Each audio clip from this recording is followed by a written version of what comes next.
Salut à tous et bienvenue dans l'intro aujourd'hui pour une nouvelle vidéo de présentation de répliques. Il s'agit aujourd'hui d'une réplique qui me vient de chez Evike Europe. Et ça tombe bien parce que c'est une réplique en collaboration avec EMG International et Taran Tactical Innovations. Il s'agit du TTI Combat Master 2011. Allez, c'est parti!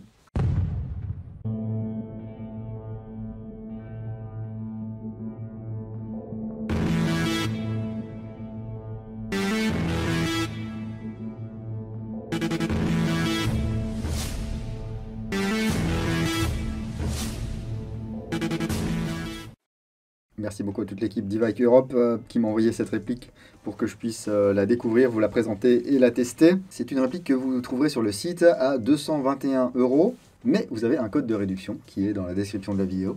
Profitez-en. Et c'est une réplique que j'ai un petit peu attendue parce que, alors si vous ne le savez pas, Evike Europe, c'est indépendant de Evike, et ce qu'ils font, c'est qu'ils nous proposent tout le catalogue Evike, ou presque, dont plus de 20 000 références qui sont stockées en France. Simplement, il y a des références qui sont encore stockées aux États-Unis, parce que ils ne peuvent pas tout stocker pour le moment, dont ce TTI Combat Master 2011, ce qui fait que je l'ai commandé en fait en dropshipping, c'est-à-dire que je le commande moi sur Evike Europe, eux le font venir des États-Unis, mais moi par rapport au prix qui est affiché sur le site, eh bien je ne paye pas 1 € de plus. Ce qu'il y a, c'est que ça met un petit peu plus de temps à arriver, il faut compter à peu près 15 jours.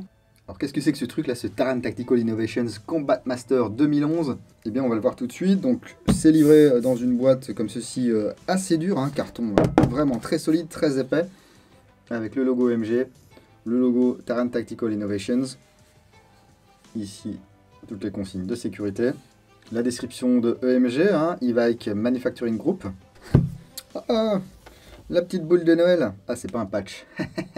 C'est pas un patch. Voilà, Merry Christmas and Happy New Year. Et j'en profite pour vous réitérer mes vœux de bonne année pour 2023. Une petite carte. EMG, ils aiment bien faire ça, mettre des petites cartes. Voilà. Un petit peu en dur là. EMG, Taran, STI. Un petit hologramme. Voilà, certificat d'authenticité, et puis ici le QR code pour avoir les instructions, etc. à emgarms.com. Ensuite un chargeur, voilà, chargeur type iCapa, c'est un chargeur à gaz, c'est une réplique à gaz, un GBB, gaz blowback. Ce chargeur peut emporter 30 billes. Voilà, on va faire le plein par ici. Ah, on peut voir ici, c'est quoi ça, c'est le Texas. Il n'y a pas d'accessoires, pas de tigette de débourrage, pas de petites pièces pour tirer à vide, etc. Si, moi j'avais un truc, mais je l'ai ôté rapido. Et d'ailleurs, je suis pas super content de la manière dont c'est installé. Je vais vous montrer pourquoi dans quelques instants. Il y avait un petit embout orange comme ceci, qui est obligatoire aux États-Unis. Donc ça arrive comme ça avec l'embout orange. Allez, on le sort de sa boîte et on en parle un peu plus en détail. Je vous le disais il y a quelques instants, TTI a été fondé au tout début des années 2010, d'ailleurs je crois que c'est en 2010, en Californie par monsieur Taran Butler, qui est un multiple champion de tir, très très bon tireur. Au départ ils étaient connus pour leurs pièces custom pour les Glock, et puis je pense que vraiment ce qui les a mis sur le devant de la scène, c'est les films John Wick avec Keanu Reeves, parce que non seulement ils ont utilisé des armes TTI dans les films, mais l'entraînement des stars au maniement des armes a été fait dans le ranch de monsieur Taran Butler. Vous avez peut-être vu des vidéos d'entraînement assez impressionnantes de Keanu Reeves.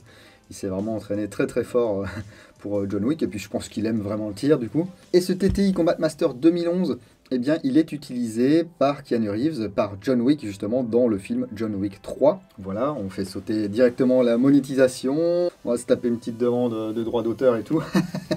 Mais c'est pas grave parce qu'on ne pouvait pas commencer non plus 2023 sans parler de NaturaBuy, qui me permet aujourd'hui de monétiser cette vidéo. NaturaBuy, le marketplace de l'outdoor, de la chasse, du tir, et un petit peu de l'airsoft bien sûr, qui permet d'acheter ou de vendre neuf ou d'occasion à des pros ou à des particuliers.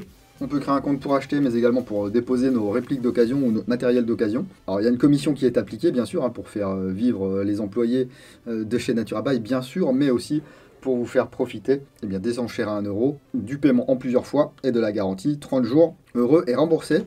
Je vous invite à aller voir le lien dans la description de la vidéo. Alors cette réplique est de la W Custom. On a donc parlé de ce chargeur qui va venir, hop, comme ça, s'insérer. On voit voilà, que c'est un chargeur long. Donc il dépasse un petit peu. Ici on a des encoches. Au niveau de l'extension du puits de chargeur qui est en métal, Puis on a également ici des encoches. Et puis on voit qu'il est élargi. Voilà. Et que c'est une pièce, voilà, avec la licence STI. Donc ça va permettre de recharger normalement plus rapidement ça. C'est franchement une chouette réplique. Elle mesure 230 mm pour une masse de 1060 grammes. Donc c'est pas léger. Ah, regardez, ça aussi c'est un problème. Enfin c'est un problème, ça peut être un problème. On en parlera un petit peu plus tard. Donc on a une carcasse ici en polymère. Avec un motif en espèce d'écaille de serpent là. Alors c'est moulé hein, bien sûr.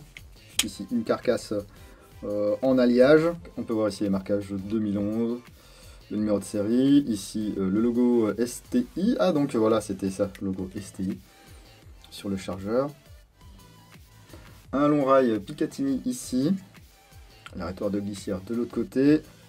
La sûreté qui est ambidextre, qui va ne fonctionner que lorsque le marteau est à l'arrière. C'est un marteau type squelette. On a également une sûreté ici de paume. Voilà. Là, je vais pouvoir tirer. Et là, jamais de la vie, je pourrais tirer. Ça, j'y reviens dans quelques instants. On a des espèces d'undercut là au niveau du pontet. Une queue de détente type 1911. Et puis une chouette glissière qui est en aluminium anodisé et usiné CNC. Alors, je pense que c'est ce qui fait aussi que cette réplique est un petit peu chère.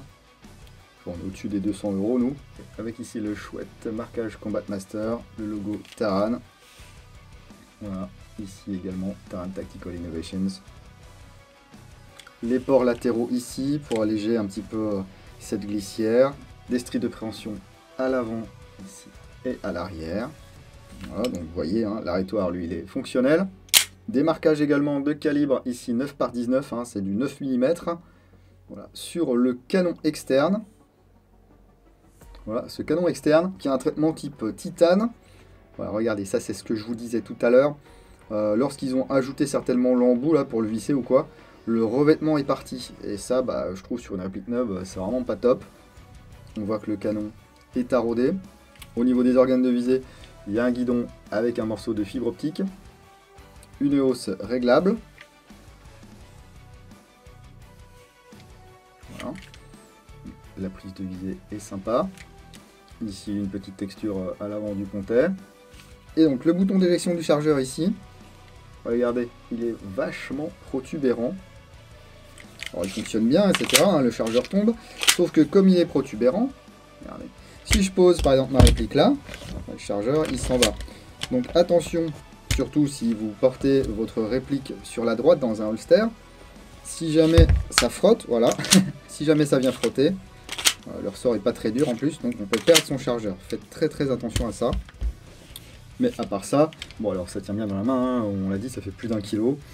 La prise en main est excellente. Le grip est très agréable. Et franchement, il a vraiment de la gueule. Mettons un petit peu de gaz là-dedans.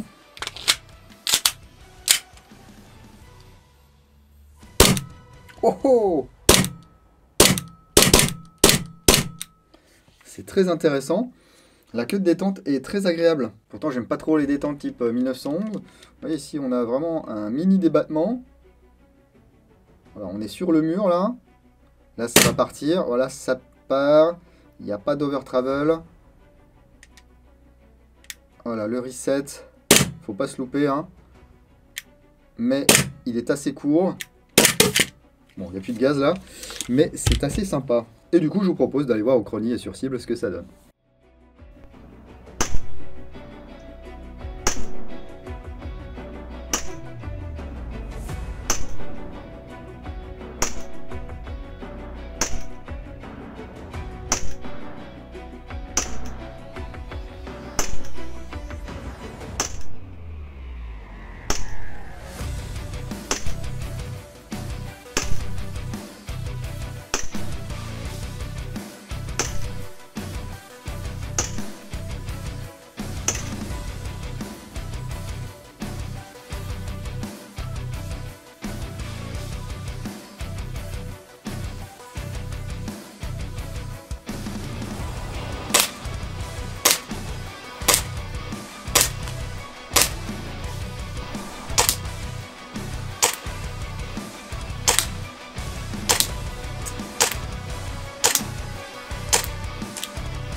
Mais écoutez, c'est pas mal. Alors j'ai eu des petits problèmes au début avec le chargeur. Alors des petits problèmes qui sont présents sur beaucoup de répliques neuves. C'est-à-dire que d'une part, sur vos premiers pleins, parfois vous allez avoir une capacité en gaz qui est un petit peu limitée. Moi ce que je vous conseille, c'est d'appuyer légèrement ici sur la valve, de mettre un petit coup de gaz pour bien chasser un maximum d'air, et puis ensuite remplir comme il faut. Une petite fuite ici au niveau de la valve, une goutte de silicone, il n'y paraissait plus. Une petite fuite ici au niveau de la valve, un petit coup de silicone, il n'y paraissait plus. Je pense que c'est une appli qui a été stockée un certain temps dans un entrepôt, qui a pris l'avion, etc. Donc ça fait pas forcément du bien à tous les joints. Donc je suis passé d'une autonomie de 20 billes pour une charge de gaz à une autonomie d'environ, allez, entre un chargeur et demi et 2 chargeurs et demi, hein, ça dépend. Ça dépend surtout beaucoup des températures. Hein. Ici dans l'antre il fait 18 degrés, dehors il fait 5, donc forcément ça change pas mal de choses. C'est sympa d'avoir 30 billes, hein. On peut voir loin. Et puis ici, vous voyez, avec de la 0,28, on n'a pas eu de souci à toucher une cible. Le hop-up est réglé environ à la moitié. Là, c'est pareil, au début, il a fallu qu'il se chauffe un petit peu. Hein, dehors, il fait pas très très chaud. Il est peut-être également un petit peu gras. Les tests de tir, moi, je vous les fais vraiment en sortie de boîte. Hein. Alors, voyons voir comment ça se démonte. Bah, comme tous les 1911, quasiment. Hop là. Sans la sûreté, c'est mieux. Ici, on appuie de l'autre côté. On va ôter l'arrêtoir de glissière. Voilà, on fait glisser comme ceci. Donc là, ce qui est sympa, c'est que l'interne, hein, c'est compatible Tokyo Marui. Donc tout ce qui est pièces de high kappa, normalement, ça devrait pouvoir se monter là-dessus. Le réglage du hop-up se fait ici. Voilà, vous reconnaissez la couleur. Vous reconnaissez également la couleur du nozzle. Donc pour moi, ça sort certainement des mêmes usines que WE, AW Custom, etc. Je crois que j'ai oublié de vous le dire, quand on a fait l'unboxing, il y a également une petite clé Allen qui est fournie avec la réplique. Alors, au début, je voyais pas trop à quoi ça servait. Et en fait, ici, là, au niveau de la tige guide, vous avez une petite vis sans tête. Alors à quoi sert-elle? Certainement à séparer la tige en deux, parce que là c'est très très long. Donc j'ai essayé de ruser, hein. Je me suis dit tiens, je vais ôter ici le housing et je vais pas enlever la tige guide. Que nenni. Alors dans ce sens là c'est pareil. Et donc je vais essayer de dévisser cette petite vis. Voilà.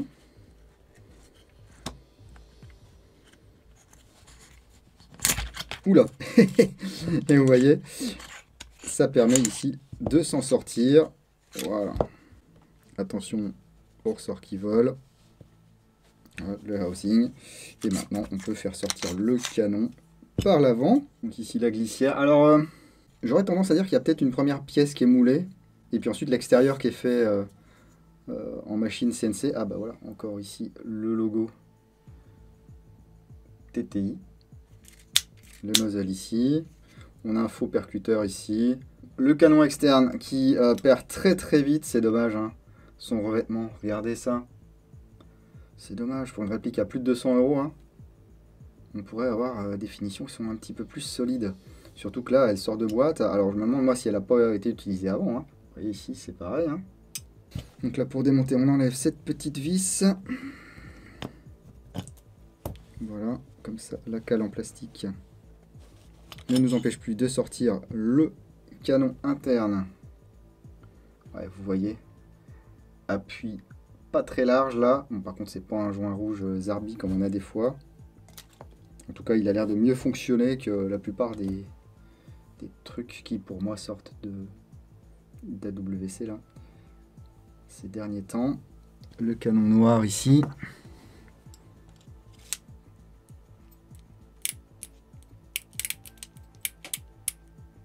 Ouais, il fait 6,03, donc c'est bien en sortie de boîte. Hein. C'est un joint qui va être un joint type Marui VSR. Donc, tous les joints de GBB. Hein. Enfin, de GBB sur copie Marui. Ici, donc, la molette de réglage avec ici l'amplitude. Hein. L'amplitude, elle n'est pas énorme. Simplement, ça a l'air d'aller pour cette réplique. Ah, le joint est relativement souple. Ça, c'est cool. On retrouve ici les canons avec leurs fenêtres très étroites. Ici un joint avec un bourrelet très étroit également. Et assez long, assez plat. Mais comme le joint est très souple, eh bien ça fonctionne. Si je veux mettre un autre canon, est-ce que ça marche? Ici c'est un TNT.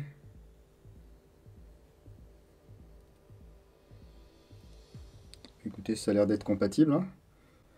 Au niveau ici du cut. Hein. Donc c'est très bien. Mais écoutez, on va remonter tout ça. Hein.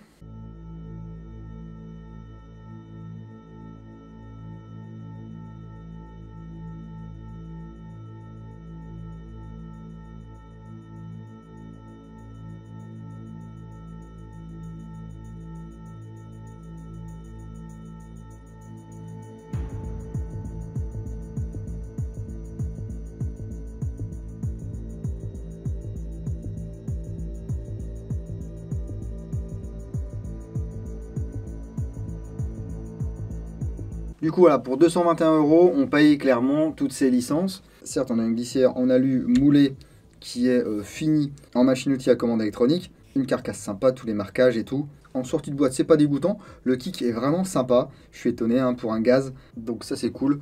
Vous avez le magouel élargi, le chargeur étendu également, 30 billes. La queue de détente qui est vraiment très très sympa pour une queue de détente type 1911. Une hausse réglable, la fibre optique, un canon taraudé. Par contre, un revêtement de canon externe assez fragile. On voit également ici que le revêtement au niveau du MacCatch là, eh bien, oh bah, qu'est-ce qui se passe? Ah, ça se dévisse, les gars. Ok, j'avais lu des commentaires comme quoi ça se dévissait assez facilement. Bon, on va y mettre une petite goutte de frein filet lorsqu'on fera la review écrite. Donc attention du coup à ce que cette pièce ne se dévisse pas. Alors déjà qu'elle est très protubérante. Alors après, ce que vous pouvez faire aussi, hein, bien sûr, comme ça fonctionne très très bien. Et puis vous éliminez une partie du problème. Voilà, là si je pose ma réplique maintenant, eh bien le chargeur ne s'en va pas. Cela dit, ça fait partie de la réplique d'avoir ce bouton d'éjection du chargeur qui est protubérant comme ceci. Donc il y a des trucs sympas, il y a des trucs un peu moins sympas sur cette réplique, où globalement c'est pas mal. Et puis la plupart des pièces vont être compatibles avec les Haikapa Tokyo Marui. Donc ça aussi c'est très cool. Moi j'aurais bien aimé qu'ici, au niveau du rail, on ait, allez on va dire une encoche de plus. Parce que ici par exemple ma Surfire, eh ben, elle vient pas se clipper. Et elle se clip sur le rail un petit peu plus avant. Ici avec une Valkyrie. Hop là, vous voyez. Ici avec une Valkyrie, ça va un petit peu mieux. Et là, normalement, je vais pouvoir y visser mon petit traceur. Voilà, et puis aller en jeu comme ça, en CQB par exemple. Hein. Piou piou, faire un petit peu rayon laser. Donc voilà ce que j'en pense. À vous de me dire dans les commentaires de la vidéo ce que vous pensez de cette réplique. Est-ce que vous avez tenté le coup et que vous l'avez acheté? Est-ce que vous avez eu des problèmes avec? Est-ce que ça se passe bien? Eh bien, dites-nous tout dans les commentaires de la vidéo. En tout cas, merci encore à e-Bike Europe de m'avoir fait parvenir cette réplique. Donc en dropshipping, hein, je vous le disais, elle est en stock en fait, celle-ci pour l'instant aux États-Unis, donc il faut une quinzaine de jours pour que ça arrive. Mais il n'y a pas de surcoût par rapport au prix qui est indiqué sur le site e-Bike Europe. Et vous pouvez bien sûr toujours bénéficier de mes, je crois, 15% de réduction. Le code est dans la description de la vidéo. Donc merci e-Bike Europe. Merci également à Naturabike qui m'a permis de monétiser cette vidéo. Merci à vous tous pour vos bons vœux de bonne année, de Noël, etc. Vos encouragements. Merci également pour votre soutien et pour vos votes. On est dans la dernière ligne droite, là, il reste à peu près 3 semaines pour voter pour les Popular Airsoft Players' Choice Awards dans la catégorie meilleur blog toutes langues confondues. Le lien est également dans la description de la vidéo et dans le premier commentaire. Merci à tous ceux qui profitent justement de tous ces liens, qui m'achètent des répliques, qui m'achètent des patchs, qui vont sur Utip ou même qui profitent tout simplement hein, de tous ces codes promo. Profitez-en les gars, hein, si je peux faire des choses pour vous, eh bien moi ça me va. N'hésitez pas à lâcher un petit like, bim, sur cette vidéo si elle vous a plu, ou un petit coup de pied dans le pouce en bas si jamais ça vous a pas plu. Un truc qui coûte rien du tout et qui permet d'en louper le moins possible, c'est de vous abonner à la chaîne et vous pouvez même activer les notifications. Mais si vous êtes un aficionado et que vous ne voulez absolument rien louper de ce qui se passe dans l'antre, vous pouvez me suivre sur Instagram, sur Facebook, sur Twitch et bien sûr sur www.l'antredudingo.com. On se retrouve bientôt pour plein d'autres jolies choses. Continuez à prendre soin de vous. Si vous allez en jeu le week-end prochain, n'oubliez pas, jouez sérieusement mais sans vous prendre au sérieux. Et moi je vous dis à bientôt dans l'Antre du Dingo. Bisous.